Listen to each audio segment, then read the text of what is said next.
Fremantle Prison was built using convict labour during the 1850s, based on the design of Pentonville Jail in the UK, and it was used as the maximum security prison for male offenders in Western Australia. During the 1890s, the size of the cells were doubled by removing an adjoining wall between two cells. The conditions in the cells remained unchanged, except for lighting and basic toilet facilities. The prison population was divided in 4 divisions: 3 division housing violent prisoners, and 4 division housing murderers and those serving long-term sentences. In 1988, a fire erupted in Fremantle Prison due to a riot. In this video, we're going to relive the Fremantle Riot. 4th of January 1988. Well, the morning started like any other day would. Well, the cells being unlocked at 7 AM. There was a bit of a scuffle between a prisoner and a guard over the time taken to leave his cell, resulting in that prisoner being sent to solitary confinement, but that wasn't particularly unusual. Later that morning, the prisoner was released into the exercise yard, where he reported to his fellow prisoners that he'd been beaten by prison officers. Prisoners then requested a meeting with the superintendent. Well, this was denied, but a request for medical examination was granted. This incident added to a growing tension amongst the prisoners from the heatwave experienced over the past week, with conditions like ovens and saunas. Despite the heat, officers decided prisoners should remain outside in the exercise yards in the afternoon to settle the tension. The decision didn't have the intended calming effect, instead allowing prisoner ringleaders to spread discontentment and plan for a riot, including starting a fire and taking hostages. As Division 3 prisoners were led inside, a voice exclaimed, "Let's take 'em!" and simultaneously guards were splashed with boiling water, usually used for making tea. A horde of prisoners stormed the cell block, attacking the guards with whatever they could find: metal plates, cutlery, food, pieces of timber, buckets, anything.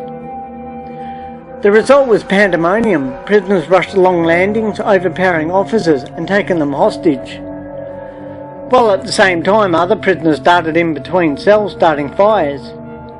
The prisoners withdrew into the exercise yards, taking 15 hostages, as flames quickly overran the building, spreading into the rafters and causing the roof to collapse. The prisoners surrounded their hostages and in turn was besieged by a armed riot squad inside the prison, and the police riot encircled the prison. Skilled police negotiators communicated with the ringleaders, and by nightfall all but 5 hostages had been released. Meanwhile, the fire brigade had trouble bringing the inferno in the main cell block under control. The prison's gate was so narrow for the trucks to get past, so they had to water the flames from the outside, and prisoners impeded their endeavours by chucking debris at them, including segments of asbestos roofing. Eventually the firemen were allowed inside to fight the fire, after prison officers with riot gear had stormed through a secondary group of prisoners, forcing them back in along the back wall. The prisoners' leaders made 3 demands: a meeting with the Attorney General, access to the media, and a guarantee of no retribution afterwards. Negotiations continued throughout the night, with the prisoners holding out for 19 hours. The next morning, the hostages were released, one at a time, trading for food and cigarettes, even though only the 3rd demand had been met. The prisoners did, however, have an opportunity to communicate with the press during the siege, as the riot was a live media event. Although there were no deaths, the fire caused $1.8 million of damage, and officers were injured physically, some even developing post-trauma stress disorder. A trial involving 33 prisoners were charged over the riot. It cost over $3 million, involving 19 lawyers, and as of 2003 was the largest trial held in the state's history.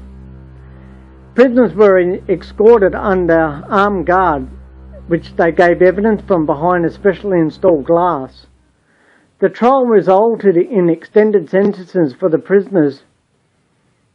The 12 ringleaders were given 6 years on top of their current sentences, 2 of those in near solitary conditions.